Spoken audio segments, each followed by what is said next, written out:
I'm Sevil Mikhailova. And I'm Claude Salhani, and this is This Week in Focus. The recent fluctuations on the market was upsetting. I don't see why this upset you. I was happy with lowering oil prices. Why? Because you pay less at the pump. Why are you upset? But it is crashing the economies, we should admit Well, it. I'm sorry, but I think the big oil companies are making enough money that they don't need to double the price. But see, there was staff cut in many companies, which is very dangerous, and this is a really social danger. That's and true. I think for that reason we need to explain why the prices are down, and is there any hope for them to go up and to return back to their previous level at least. We have Vagiv Sharifov, an oil expert with Trend News Agency. And from London we have Sajid Rizvi, editor-in-chief and publisher of the Middle East and Europe, a magazine and a website. And a long-time follower of oil issues who's covered dozens of OPEC conferences, hoping that these two experts can shed some light on this very oily subject. Sajid, would you like to jump in first? Would you like to jump in and tell us what drives this fall in prices? What's going on? Why are there some people are saying it's good, some people are saying it's bad? Oil companies are going to lay off people by the thousands. What is going on?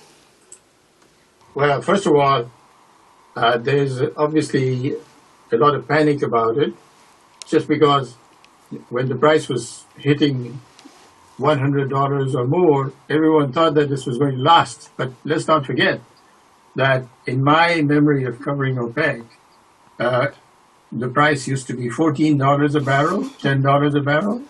So this is not something earth-shaking. It is earth-shaking in a way, but then it's not. You have to understand that it is a commodity, and it can go up and down. And we've seen that last year with gold, and it shouldn't surprise us.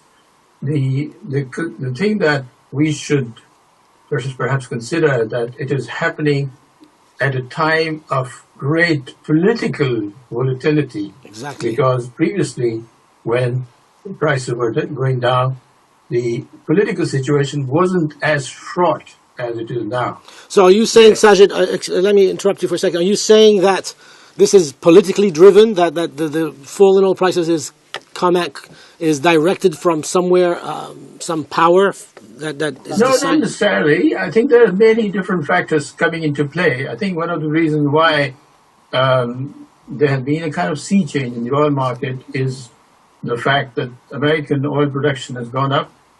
The way America obtains its oil now has made major changes on the political front, and we see that. Because before, you saw that every time something happened in Saudi Arabia or in the Gulf, the oil prices were affected. But now there are so many diverse sources of crude oil. There is other forms of energy. There is, of course, the recession, and that impacts on how much oil the world needs. So all these factors have come into play together.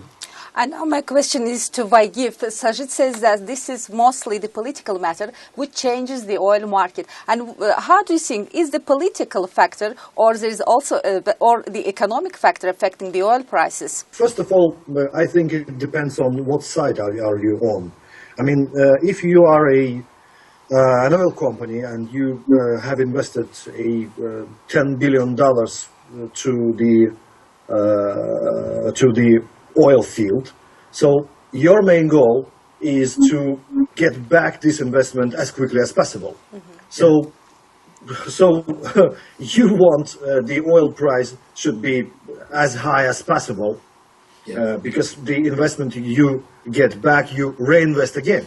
But what is the real price of a barrel of oil? I mean, how can you put a price if it's being sold $14 a few years ago, like Sajid was saying, or if it's being sold at $100 2 weeks ago and $50 nowadays, and the oil companies are obviously still making a profit. So can a price be put on a barrel of oil? Does it really have a real value, or is it just hypothetical? It can go up and down. And also, just to continue your question, so I would like to add here, who regulates the prices then? Well, the market, obviously. And in addition to the market, let's not forget that the market itself, being the market, is manipulated by everybody in the field.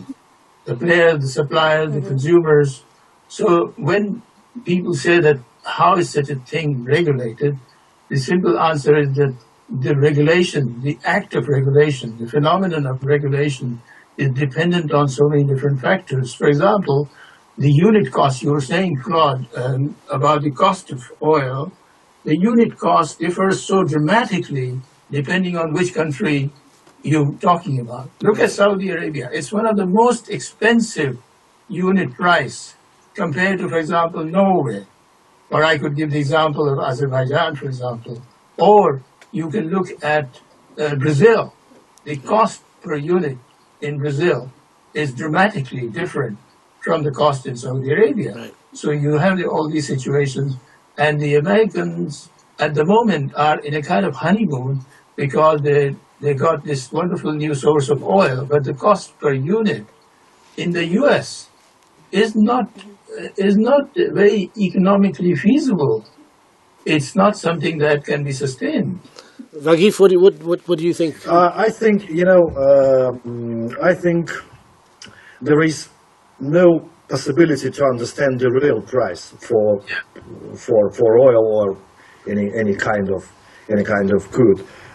Actually, first of all, everything depends on investment and the demand. So the real price for oil now is what we can see now. This is real. This is absolutely unpredictable.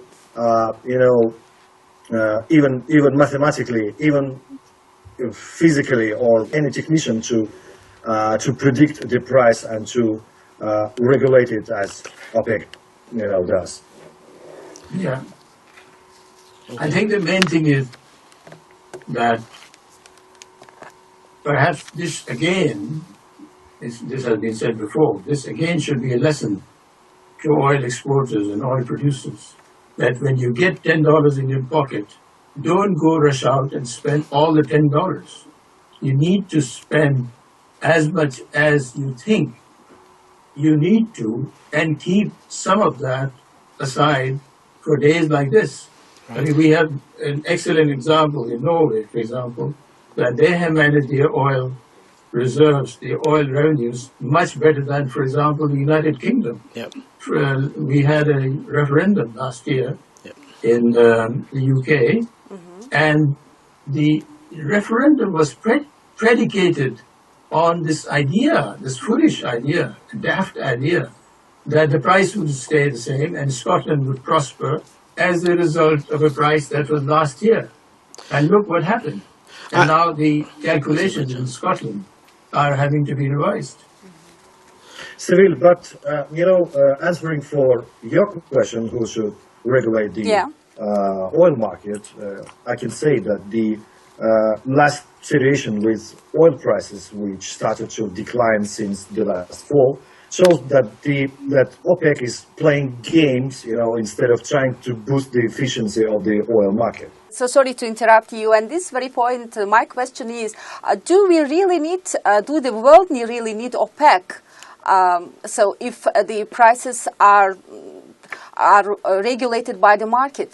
Hold that thought for just 1 second. Well, I want to come back to something and then go to OPEC. What Sajid was just saying about not spending all the money, I believe this is what Azerbaijan does. Is it not that they don't? They are very careful about how they spend their oil money, and they're investing in education and the future. Is that not the case, Vagif? Yes, absolutely. Actually, as you can see, Claude, you are in Baku. As you can see, the Azerbaijani government spends the oil money very accurate. They invest to the non-oil market. Right. They invest to paving the roads. Right. To every citizen in Azerbaijan has electricity, has gas, has water, has everything. So actually, we have a Holland syndrome. Right. Well, thank you for that. Let's go back to your question about OPEC. Yeah, my question to Sajid and Vagif. So on this very point, how do you think, do we need OPEC in this very moment when market itself regulates the oil prices? Well, I think you have to consider that we shouldn't give too much importance to whether or not we need OPEC, because the market regulation, the market manipulation is done in such a way that OPEC is just one of the few players that are there. And OPEC is there, the market traders are there, and let's not forget that OPEC is not exactly a united front, because they have never been working in consort. They have never been working, as we probably all know, that every OPEC conference is like a soap opera, and this is nothing unusual. Evidence cannot be hidden, and there is no base for now for that oil to be over $100, and there is unfortunately a strong possibility that the average oil price during this year is going to be no more than $65 per barrel. It is, bad for the oil companies, but it seems like the oil prices have returned. Gentlemen, Sajid Rizvi in London, Vagif Sharifov in Baku, thank you very much for joining us today, and we wish you a good day. Well, that was a very interesting discussion. I don't know if I agree with everything that was said or even understand. I think I'm probably more confused now than I was at the beginning as to the magic and the mystery of the oil market. Yes, it's really mysteries, and what it promises, the prices are down, and there is no hope for them to survive in the near future, I think. I disagree. I think they will go up before we know it. You think so? I'm pretty sure they will go up. I mean, the oil companies are not going to miss a chance to bring the prices up if they can. And why can't they? Let's see then what is going on in the market in the coming months. Who is the market? I mean, we talk about the market as if the market was a person. Who is the market? I think the market is a ruler, and actually when we are speaking about supply and demand, and here we heard about plenty of supply, and we are also heard about plenty of demand, then who is and what is ruling in the market, supply and or demand, or just political and economic factors? Well, I don't think it's supply and demand. When it comes to oil, I think it's supply is there. It's the demand that is constant. And the oil is there, so it's not a limited product that can be held back for. I think there's a lot more to it than meets the eye. And at this point, I think that the market is somehow promising a very surprise in the near future. So we are going to open a new market, new consumer markets and new production. I think the market is changing, and what has affected that's price, what I was going to say. What has affected the price is the fact that you have new arrivals, new sources of oil. Exactly. Now, if you look back 20, 30, 40 years when OPEC was at its highest level, most of the oil came from the Middle East, and the Middle East leaders could direct and raise the price as they wanted. That is no longer the case. Now you've got cheaper oil from a multitude of other countries, and so they have less power. And that's probably a good thing. And now we are speaking about replacement in the participants in the market then. Absolutely. So who will reign in the future? This is the question of the future, and let's leave it to the future. We'll see what the future will bring. And speaking of the future, here's to wishing you a better tomorrow.